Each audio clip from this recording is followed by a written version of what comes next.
Hello and welcome to Reaching New Heights with Troy Bell, the city manager, city of Muskegon Heights, where you get to know what you need to know so you'll be in the know. So a treat again that we have in the station with us today, Chief Maurice Sane. Hello, everybody. I was about to say good evening, but Yeah, it's good afternoon. right. Well, welcome. And we will be joined at some point in time by Chief Dean. So I will introduce him once he comes in. But like I said, a treat for everybody. Chief Sane coming back to visit us because today we're going to take time out of where we were going with our last meetings, talking about and assessing where the city is and where the city's going with all the wonderful things that are going on. But I wanted to take time out today to talk to both Chief Sane and Chief Dean about the promise of the police department and the fire department, because as I said last night at our meeting, and in case you missed our meeting last night, we had a presentation by the industrial parks folks. As a refresher, that the work that they're doing is part of a grant, $100,000+ grant, which is designed to do the planning, do the assessment of our industrial parks on the east side, and then also on the west side. And so those two parks, they're looking at infrastructure, resources. They're looking at the marketing for those areas, et cetera, et cetera. But one of the things that we went through last night as part of their presentation was a SWOT analysis. And I think maybe you had just stepped out, and Sergeant Ryan, Rangers. yes, Ryan Dress was there. And so I don't want her to think I was saying that just because she was there. But when it came to opportunities, I mentioned our police department and our fire department. And I had to give an explanation as to why I thought that was an opportunity.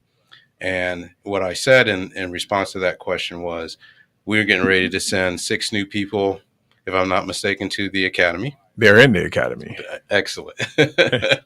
And to me, that is a huge opportunity for Muskegon Heights. I also mentioned the fire truck. And so when Chief Dean comes in, if he's able to join us, we'll talk more about that. But I want us to talk today about the importance and the opportunities that you see associated with the ability to send 6 folks to the academy. And if I'm not mistaken, that's something that we haven't done in a long time. It's been a very long time before we had the opportunity to send 6 people to the academy. I think within the last couple of years, we have been able to send 2 people at one academy and then one person at the other.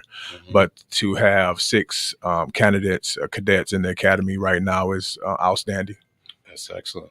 And I recall, when you were ascending to the position of deputy chief and then chief, you were the last person that actually went to an academy at that time from Muskegon Heights, right?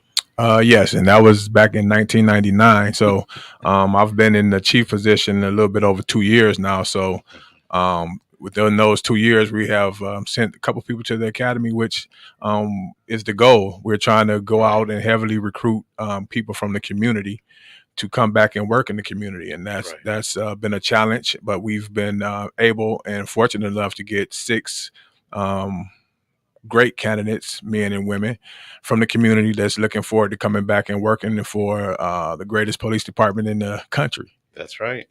Definitely in the state of Michigan and probably in the country, like you said. And let me just say, I think you've done an excellent job, Chief. Just the idea of having a succession plan. And thanks to Chief Thomas, who unfortunately is no longer with us, but he saw the value and importance of having a deputy chief role and the importance of grooming somebody in that role for the chief position and being able to hire especially somebody who has a tenure with the department and who grew up in the community is huge, especially when that person knows what they're doing and can do a good job at it. Yes, I mean, being able to train and learn under Chief Thomas was an amazing opportunity for me. He gave me so many nuggets every day on leadership. He's full of nuggets. On leadership and how to manage people. And he always used to tell me that you got to love on your people. Right. And that's one of the things that we preach when it comes to our police department is family. We Hmm. want people to come in and not only feel like they're coming to work, but they're coming to an environment that's have a family atmosphere, Hmm. loving on your people, loving on the person you're working with, because you're spending 12 hours a day Right. with certain people a couple times a week. So you want to spend that time with people that you generally love and have respect for when it comes to law enforcement. And I can tell you from the short stint that I had, I think it was 8 years as a police officer, that was a key difference. Realizing that we spent most of our day with the people in our department.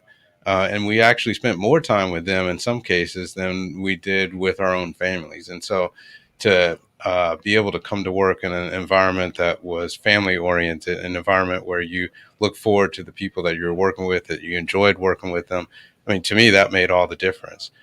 There were plenty of opportunities for the folks in my department to go to neighboring communities and make more money or have better equipment. But those environments did not have, like you said, that sense of camaraderie, that sense of family, like you are developing with a department that is here in Muskegon Heights. Yes, definitely. I mean, I don't mix words when it comes to the people at the police department, but they know that I care for them and their families, and I will give them the shirt off my back. So when I do have situations where you have to be a little rough with conversation, they Hmm. know it's coming from a good place. So that always helps. And just being excited and looking forward to the cadets that's coming. We have probably 6 or 5 people within the next 3 years that's looking to retire. So being able to get those new people in, get them trained, get them ready to be the next face of leadership at the Muskegon Heights Police Department is exciting. And you might ask the question, why is it important to have that sense of family and that camaraderie in a department? And this is where I have to say, Chief Thomas and I, when I came aboard, he was already here, and he was willing to listen to what I had to say about a different approach to policing. And I called it different, but it was something that he was already working on, so it wasn't different for this department. But the reason why, and we saw eye to eye on this, that it's important to have that sense of feeling in the department is because when you come to work and you're happy to come to work and you're looking forward to it and the people that you're working with, you are more inclined to do the types of things that we like to see in community oriented policing. The types of things where you're here because you want to protect the citizens, you want to make them feel safe, you want to serve the community, and it's not that kick down the door, chase people, throw them in cuffs type of mindset that a lot of other departments have. And so, what you're doing, and the legacy that was left behind by Chief Thomas, is creating that sense of community oriented policing, which I think is important. And I mean, when you look historically at Muskegon Heights Police Department, we've always had people from the community working. So you Hmm. always had Officer Evans and Officer Sains and Hmm. Officer Green that you would see at church on Sunday mornings, Hmm. or you would see in the local grocery stores, or you'll Right. just see around town. So we always had that community policing feel where if you were out doing something wrong, they would chastise you Hmm. or Check you. let you know, listen, I'm gonna call your mom or I'm gonna call your dad and let them know Right. I saw you here and there. So and that's what we're trying to get back to. I think I was talking to some people at the Us Cafe. Shout out, we're still at the Us Cafe every Wednesday at Every 10 Wednesday. o'clock. And just telling them that we got to get back to loving on each other and letting the young people know that their lives have value to it. Right. When you get yourself in trouble or you go commit a homicide or you go shoot at this person, now you have someone deceased and the other person going to prison for life. That's two people out of our community that's gone, and we have to be able to educate our youth and let them know that they're loved and that their lives have value so they can make better choices. I truly appreciate that, and I think coming back to the six folks that were going to the academy, one of the things that I recognized, and you caught on to that right away when I looked at where we were as a city and where we were as a department across the country. Departments are looking to, or at least they talk about wanting to reflect the community. And so, for a small department like ours or a small community like ours, how do you recruit folks to reflect the community when it costs money to recruit them? A lateral person from another department who already has a certification coming in is cheap, but having to put the money in 13 to 17, how much does it cost to send somebody to the academy now? Right now we're paying them salary wise 17.50 an hour, but it's probably around 10 grand to sponsor somebody to the academy. Sponsor them, and is that in addition to their wages? Yes, in addition to the wages. In addition, so all kit and caboodle in, we're in about $14,000 at minimum, and so that cost versus hiring somebody laterally who comes in with a certification ready to go, and well, supposedly ready to go. You hope so. That's almost free. Whereas you bring somebody in, yes, they're going to come in at a lower salary, possibly. I don't know, but it's still a $14,000 question mark. Yeah, and the dilemma now is that I would say probably 10 years ago, you had a pool of officers ready to be hired. Right. Right now, I think every agency is looking to hire officers because every agency is short of officers. True. So a lot of departments now are getting back to sending people to the academy, and that's the way that we're able to get police officers to work in our community. And to be honest with you, when you come to our department, most people know they're not coming in and making some of the wages that other departments is able to make. Right. But what we offer is an opportunity to advance, again, the atmosphere of the police department, and just being able to come in and do police work. Right. Because we're a small city with big city problems, so you get to experience the whole kit and caboodle when it comes to law enforcement. Well, just looking at the cost benefit analysis, if you want to reflect the department to reflect the community, you have to be able to hire from the community. And the problem that we're facing is that it's cheaper to take somebody as a lateral in, as a small department that can't, in most cases, afford to send people to the academy. So the real issue comes when you look at our community. How many folks in our community are being recruited to any department to go through the academy to become officers in any department? And what we found is, and correct me if I'm wrong, very few people from the city of Muskegon Heights are being recruited by any department.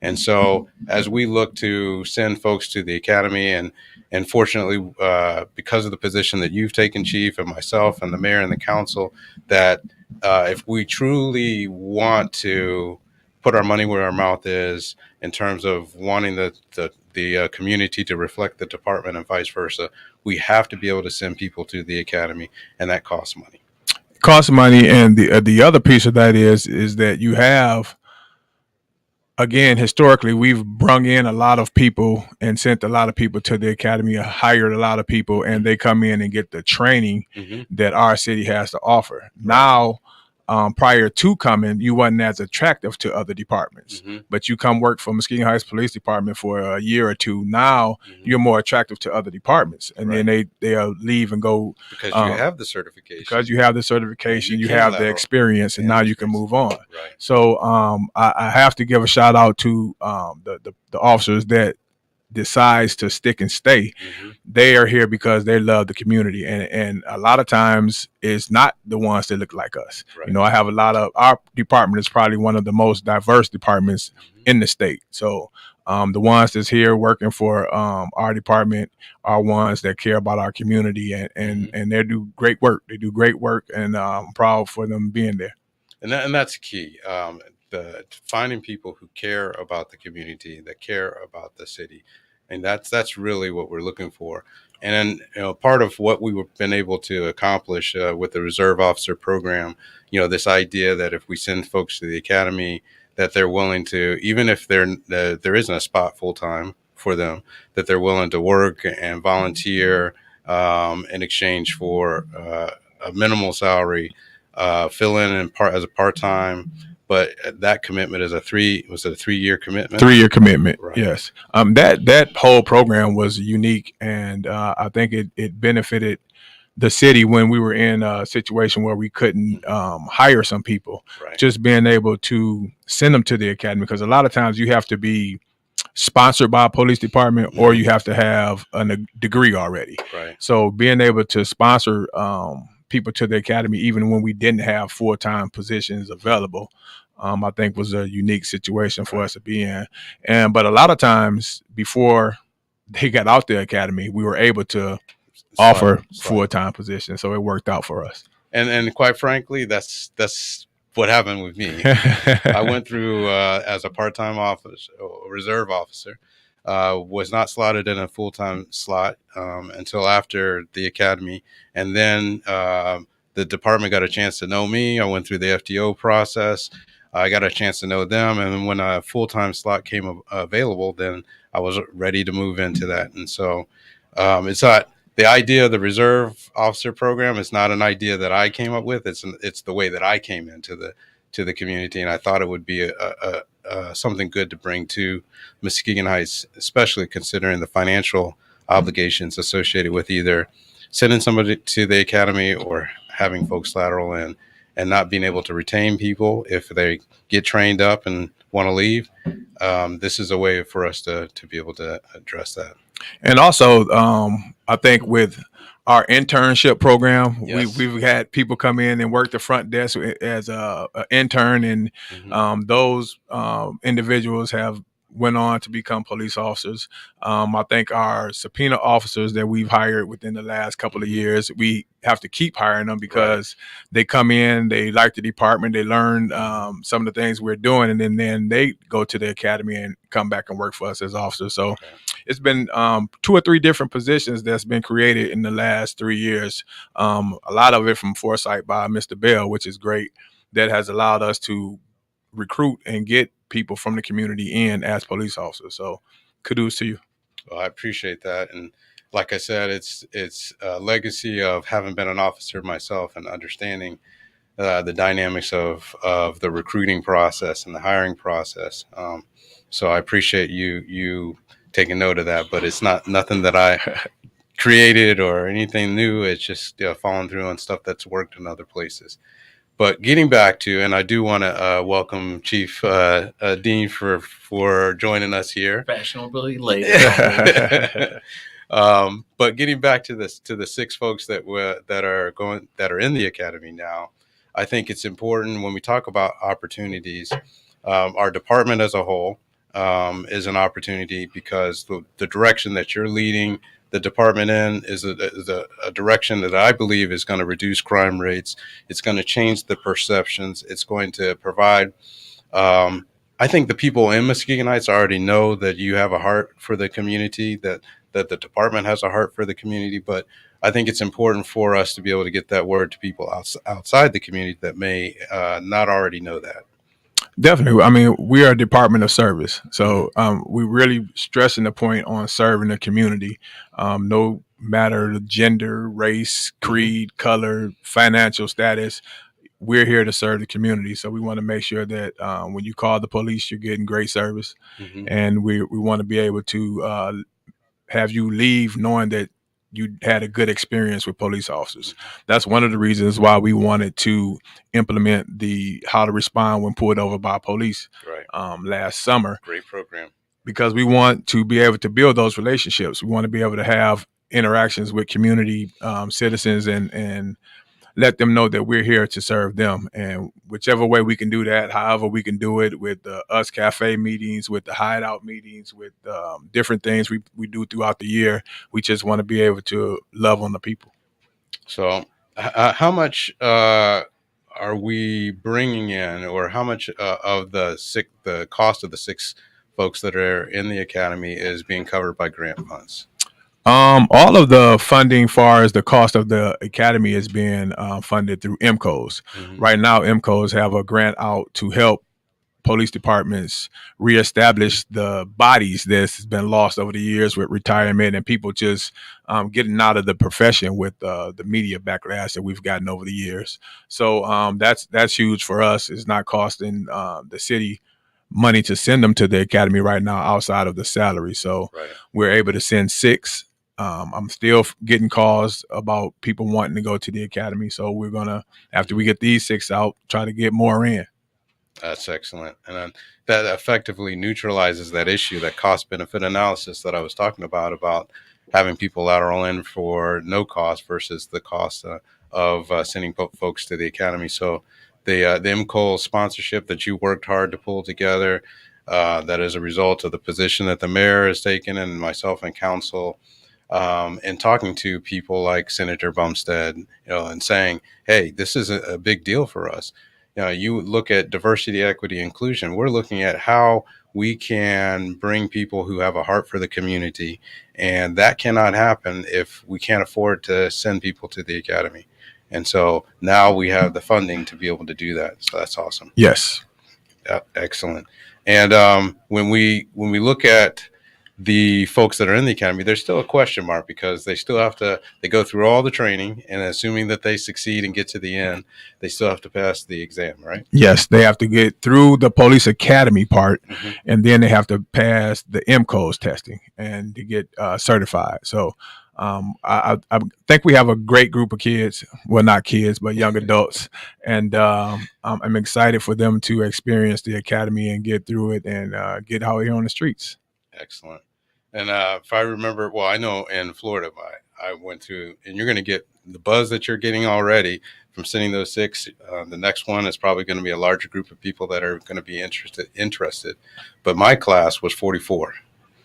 It was a huge class, 44. And we had to go through defensive tactics.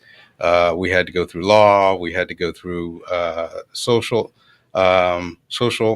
etiquette. We also had to go through, what was one of the driving tactics, Yes. High liabilities, Yeah. all of that stuff. And then at the end, it was take the exam.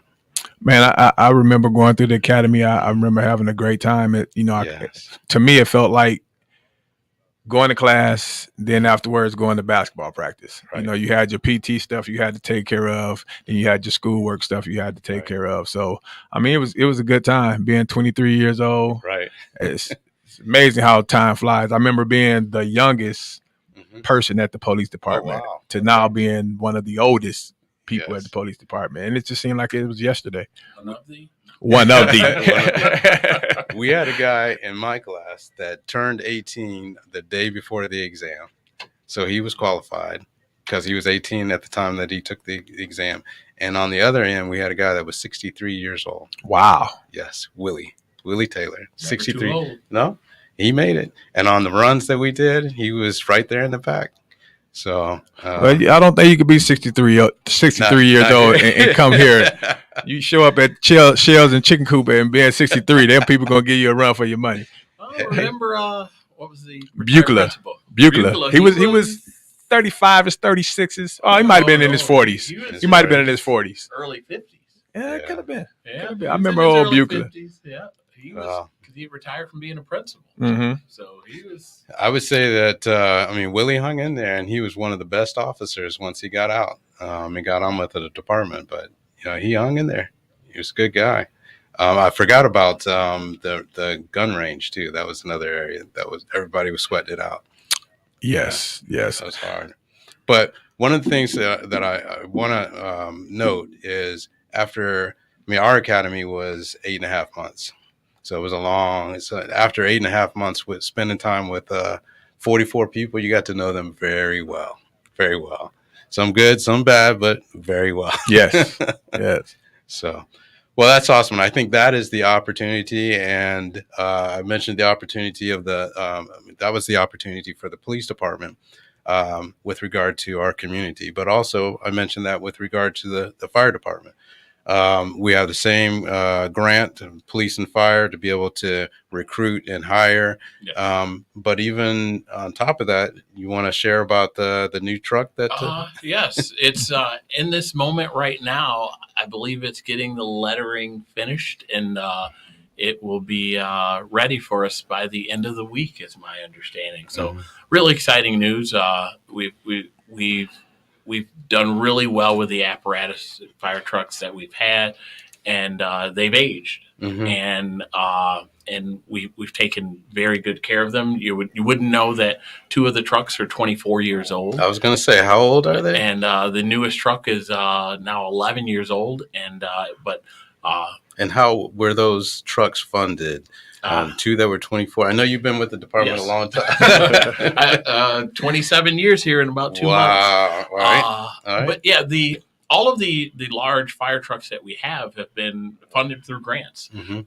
The CDBG funds paid for the Rhino and Big Dog 24 years ago, and we successfully wrote for a AFG Assistance Firefighter Grant 11, 12 years ago. Wrote the grant. We were successful, and we got the what we call 120 now. And so when it comes to investment in fire trucks, the large trucks, we've been very fortunate to find lots of federal funding over the years. It doesn't always happen the way you want it to, but we were very fortunate, and we work our equipment. We per capita have quite a few fires, a lot of medical calls as always, and so we put to good use, what is a very expensive piece of equipment, and to get 24 years out of the trucks is good. Because it's a lot of maintenance. It's a lot of maintenance. It's a lot of day-to-day care. The guys every day check the trucks, maintain the trucks. Repair work is super expensive on fire trucks. I used to have this saying, and I think when you first came in, I told you my saying is anything repairing on a fire truck starts at $3,000 and goes up $1,000 at a time, depending on what it is. So no matter how small it is, if you're taking it in, you expect to spend no less than $3,000. The most recent repair to the pump on 120 that hopefully will be back in early February was a $25,000 repair. It's huge. And fire trucks are not cheap. And for a small community, a small department like ours, we've been fortunate enough to be able to pay for our trucks with grants. Yes. And in some ways, I think we've been too fortunate. And I think you were told by folks that you've been almost too successful in writing grants. And so you're going to have to hold off, was it? Well, we had a really good run over the years with the Assistance to Firefighter programs through FEMA and through the just normal dialogue with the grant office staff as doing quarterly reports for both finance and productivity on the grants. You build a little bit of a relationship with people, and so you got to know who your people were. And when you got your pre-award letter, you have the conversations. And when we hit a couple of times in a row of not getting an award, it was like, so you call up that person and you go, how's it going? And, man, we twice in a row. And I think the explanation was for a small community, you've been exponentially successful in receiving grant funding through the FEMA Assistance to Firefighter and Safer program. And we managed this at the program office level. And so that was their way of saying, you've done good. And we did. I've written under just FEMA AFG, I want to say it was the last Safer grant was just shy of $1,999,000. The fire truck grant was $315,000, and then we had a $200 and something thousand Safer grant before that. In a very compact period of time for a city that's 3.8 square miles, they normally get twice the amount of requests as they have funding for. And so we were fortunate, and those grants helped us in critical times. But, when that grant office at the federal level looks at how they're distributing funding, they feel they need to have equity in how they're distributing funds. But it's been a couple of years since they've given us anything. So the subtext to that wasn't anything wrong with the way that you were writing the grants. The subtext was you're going to have to wait a while before they go through everybody else that has all those requests, and whether they write them properly or not. But until it's our turn to come again, realizing then that we're not always going to be, as a small community, able to fund our apparatuses, fire apparatus, by grants. Sometimes we're going to have to actually find funds for it. Yes. And I think the double-edged sword in some ways with the American Rescue Plan money, everybody knows, and it was published,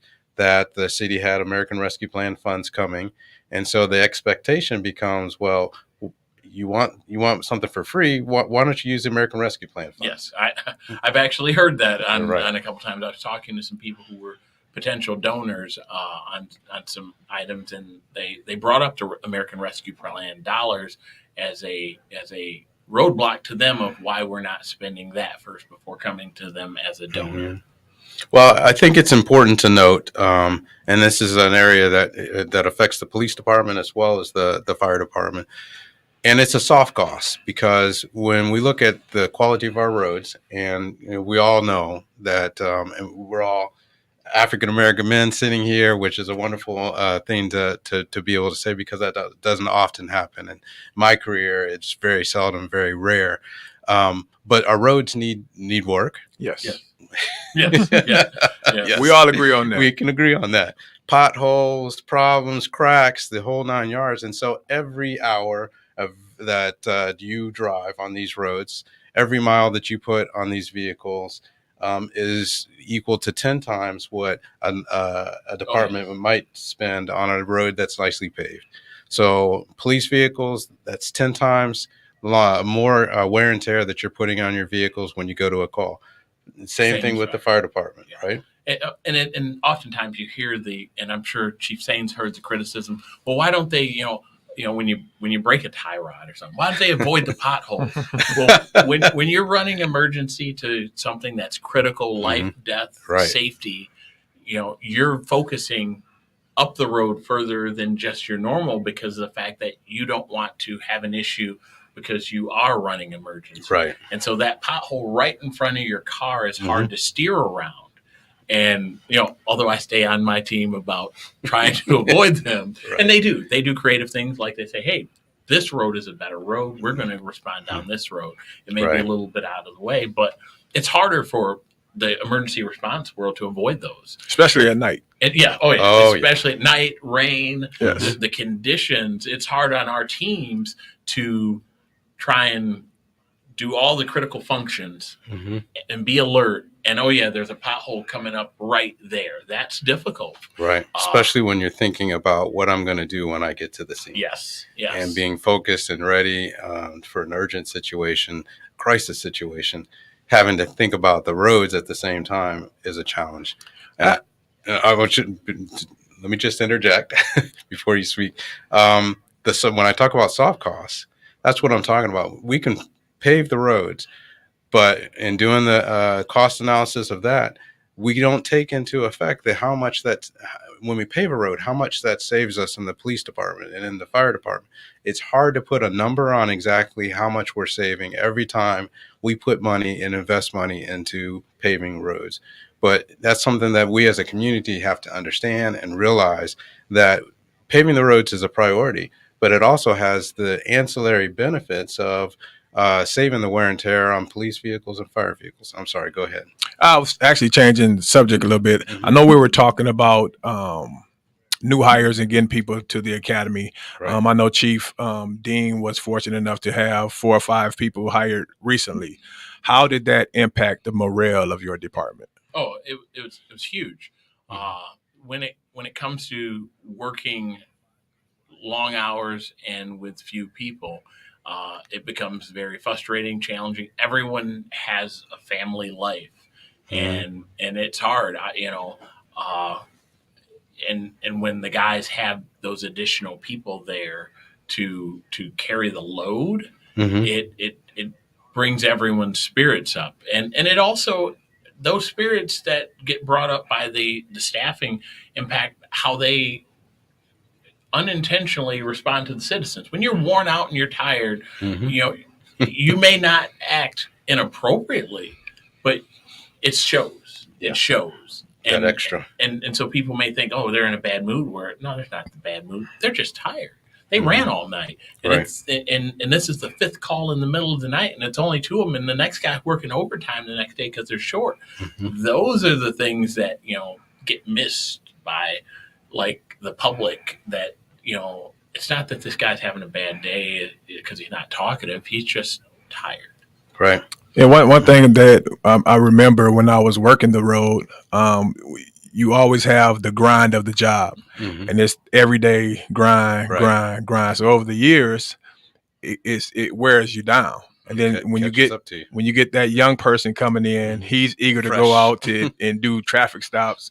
It seems to, I don't care how old you are, seems to boost you up, and next thing you know, the person with 20 years on the job is making extra traffic stops now. Right. So it's just always good to get that fresh blood in. That's the key. Fresh blood. The person that's coming in is more lighthearted, a lot more laughter in the department, a lot more laughter in the squad room, jokes being cracked. So, it's just good to get that new, fresh blood in to keep the ball rolling. Right. And I think some of it is when the old guys get the chance to instill their knowledge upon those new guys, it revitalizes them. It gives them, sometimes it helps give a sense of purpose that you're boosting up those people who are coming in. You're providing them the education, the knowledge, the guidance. You're giving them that positive insight of, yeah, this may be tough, but yeah, you know what, and wait till you get to do this, and that also, I think, really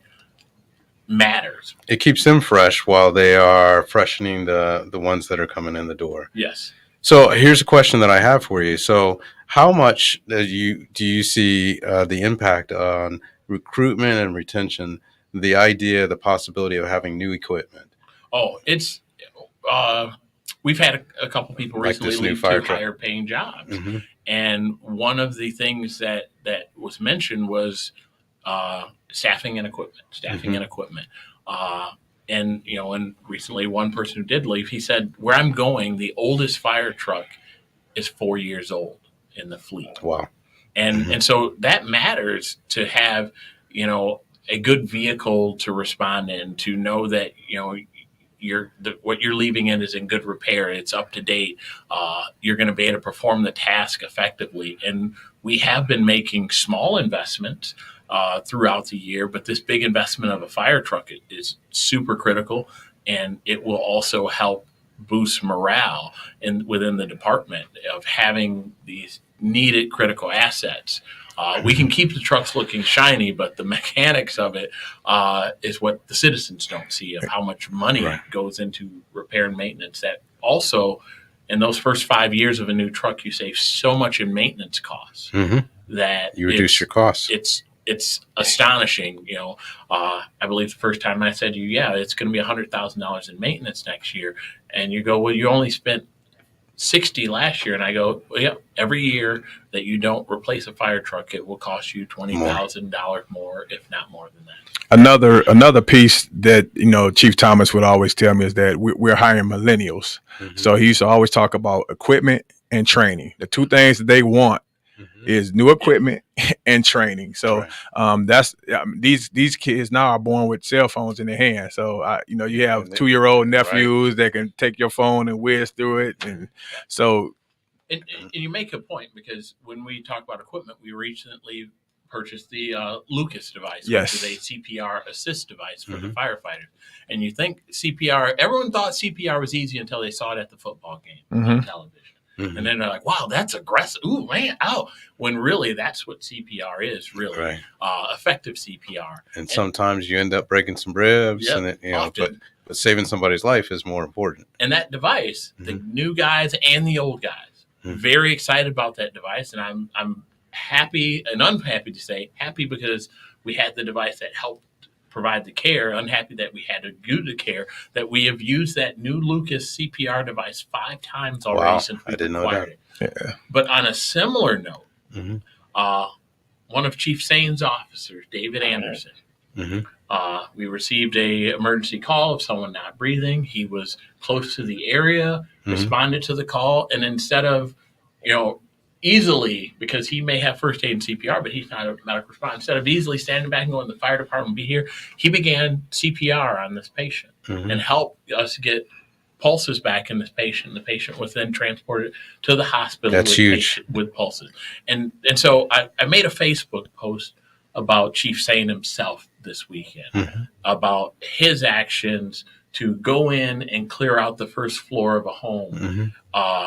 And I can't understand, that's the kind of cooperation, regardless of the rivalry of police and fire, that exists in Muskegon Heights, that the police chief himself, on his day off, is I'm in the area and I'm taking the time to go not only report and see, but I'm going to go in and help these citizens because that's what I'm here for. And that's the police chief himself. And you're talking about Dave Anderson, a long-term Muskegon Heights police officer, He could have not got there before the fire trucks, but instead he showed up and he provided care. And when you have that kind of energy and growth in the city where people see these positive things, you get more. You get the above and beyond, and those are the kind of things that are important. In the same way, we might get questions, and we've gotten a number of questions about financing new equipment versus spending cash for it. And of course, whenever we can get grant funds, free money is free money, Right. and we want to spend that. But even with respect to the police vehicles, the question about do you finance it or do you pay cash for it? It always seems to make sense when you do the cost benefit analysis. You hear me say that over and over again because that's the role of a city manager. The cost of financing, as long as you can get a low interest rate, an interest rate that is lower than the cost of living adjustments or the index, as long as you can get an interest rate that is low or equal to that financing it seems to make more sense than paying cash for it. And I think we financed the last vehicles that the police department had. Yes. And so whenever you're going to finance something, I mean, a vehicle, as soon as it drives off the lot, depreciates in value. And as assets, we have to understand as a community, everything that we have that is an asset is going to go down in value. And that's why if you have the opportunity to finance those, because financing also goes down in value, you want a depreciating asset to decrease in value at the same rate that money decreases in value. And that's what financing is all about.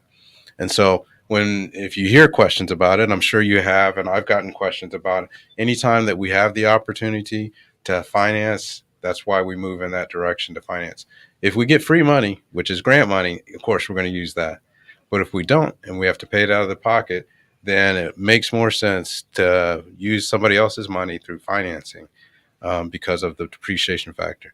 How much do you see the fire truck depreciating over, what is it, a 20-year cycle or a typical cycle? It's a typical cycle, what would be 10 to 15 years. Okay.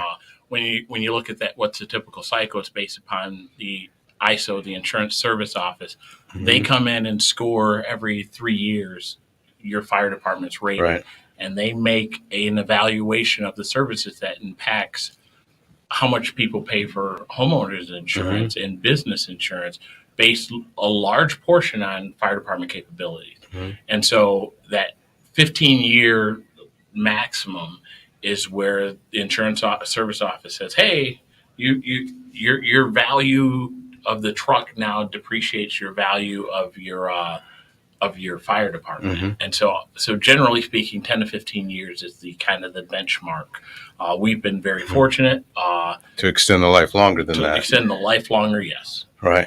But ultimately, the moment you drive it off the lot, just like a regular vehicle that you buy at a dealer, the value of that vehicle goes down. And that's why it benefits you to be able to finance that so that the value of your cash doesn't go down with it when the value of the asset goes down. So anytime that we have that opportunity, that's the direction that we're going to try to go in, because it makes sense for the city, it makes sense for the community. I think that's important. And I'll say, because you had an opportunity to see me when I had to go to the hospital. And as unfortunate it is, somebody like myself who never goes to the hospital, when the emergency vehicles came, I wasn't worried about potholes. My whole thing, this was back in October, was get there as quickly as you can, right, and be darned the potholes. So I appreciate the speed and the vigor, not only of the vehicles being there, but also of having the equipment that we need in order to be able to respond to situations like my own. So thank you for both the police department and the fire department for being there when I needed it most. So I can't shake a stick at that. So anything else that you would like to add as we wrap this up? I know we're short on time, about the opportunities that have been created that you've created through the police department and that you've created through the fire department that represent opportunities for this community as a whole. I just want to say that the fire department, along with the police department, we try our best to give the citizens of Muskegon Heights the service that they deserve. I think you have two chiefs that have a true passion for serving the community. Our staff have passion for serving the community, and I think the work that you see that we do shows that. So I'm just excited to continue to collaborate with Chief Dean and yourself on future endeavors on how we can impact our community in a positive way. Excellent. Yeah, I echo the same. We're constantly looking at opportunities to serve the community. I always cannot go without saying we are still installing smoke alarms and CO alarms. You call the fire department's number, the 733-8890. Choose the smoke alarm hotline. Leave the information. We will come to your house at no cost and install carbon monoxide alarms and smoke alarms. It is the number one way to reduce the risk of fire injury and death is having working fire alarms in your home. And I look forward to, like I said, the lettering on the fire truck should be done tomorrow. Look forward to having the fire truck in the station and so people can see it on the road here very soon. Well, thank you very much. And I'll just say, when we talk about opportunity, looking at Muskegon Heights, that is one thing that I believe that people oftentimes overlook is the huge opportunities, the potential of Muskegon Heights. You might look at it where it is now, but the two of you remember where it was in the 80s. As a kid growing up. Right. As a kid, right. You would have remembered the 80s. Exactly. Yes. And in the 90s. And so not only do we have the potential and the opportunity to get back there, but to take it a notch above that. And that's really what Reaching New Heights is all about. It's about the potential of this community and the fact that if we do things right, moving this community forward, everybody is going to want to be in Muskegon Heights, whether it's to come and visit as a tourist, whether it's to come here and shop here in commerce, or whether it's to come here for work and industry, or whether it's to live here, to come back here from, say, City of Muskegon, or folks that graduated from high school to come back here from Detroit, to be able to come back to and live here at Muskegon Heights. If we move forward like I think we can, and that opportunity is there, then we can make this the place that everybody wants to be. And what I think our citizens need to know is the work that you're doing in the police department and the fire department is creating those opportunities. If it were not for that, there would not be that potential. There would not be that opportunity for Muskegon Heights to move forward, to be that notch above that we're talking about and Reaching New Heights. So with that, I do want to thank Steve Jones for his comments about the lights on Broadway. Thank you very much for tuning in, and I appreciate that. Sorry if our camera angle was a little bit off. Thank you for the commentary, Ms. Johnson, on that.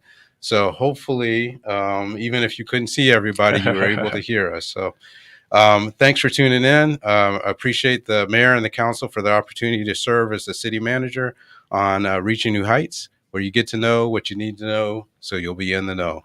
Continue to be blessed.